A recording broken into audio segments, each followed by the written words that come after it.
ஸ்ரீ குருப்யோ நமஹ. தெய்வத்தின் குரல் மூன்றாம் பகுதி 276வது தலைப்பு உள்நாட்டு தண்டநீதி தொடர்ச்சி.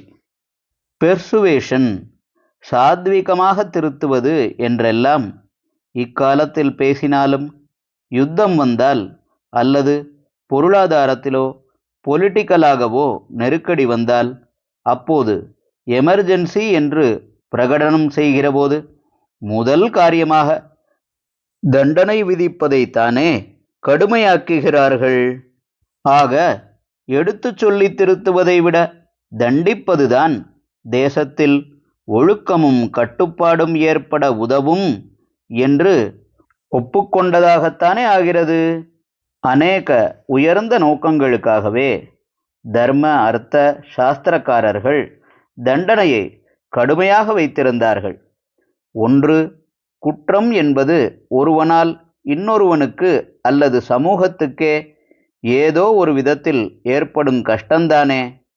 இப்படி தான் ஒரு கஷ்டத்தை கொடுத்தால் அப்போது ராஜா அதைவிட பெரிய கஷ்டத்தை தனக்கு தண்டனையாக கொடுப்பான் என்ற பயமிருந்தால்தான் ஒரு பிரஜை ஒழுங்காய் இருப்பான்.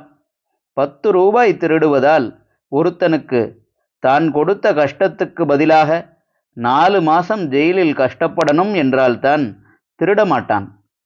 இரண்டாவது நோக்கம், கடுமையான தண்டனையானது குற்றம் பண்ணுகிற ஒருவன் இனிமேல் அப்படி பண்ணாமல் இருக்கும்படி செய்வதோடு மற்றவர்களும் இவனை பார்த்து அந்த மாதிரி பண்ணாமல் இருக்கச் செய்து ஒரு சமூக ரட்சையாகிறது.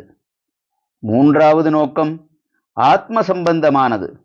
அதாவது பாபம், பாப பரிகாரம் என்ற விஷயங்கள் வந்துவிடுகின்றன.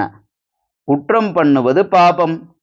அது குற்றவாளியை நரகத்துக்கு தள்ளும். என்னென்ன குற்றத்துக்கு நரகத்தில் என்னென்ன மகா பயங்கரமான தண்டனைகள் என்று சாஸ்திர புராணங்களில் விவரமாக சொல்லியிருக்கிறது. ராஜ தண்டனை பெறுவதனால் ஒரு குற்றவாளி இந்த பாபத்திலிருந்தும் நரகாவஸ்தையிலிருந்தும் விடுபடுகிறான். அந்த நரகலோக சித்திரவதையுடன் கம்பேர் பண்ணினால் ராஜா தரும் தண்டனை ரொம்ப லேசானதுதான். இப்படி அரசன் தரும் சிக்ஷையே குற்றவாளிக்கு ஆத்மக்ஷேமத்தை கொடுக்கும் பாப பிராயச்சித்தமாகிறது. ஹரஹர சங்கர, ஜெய ஜெய சங்கர. தெய்வத்தின் குரல் மேலும் ஒலிக்கும்.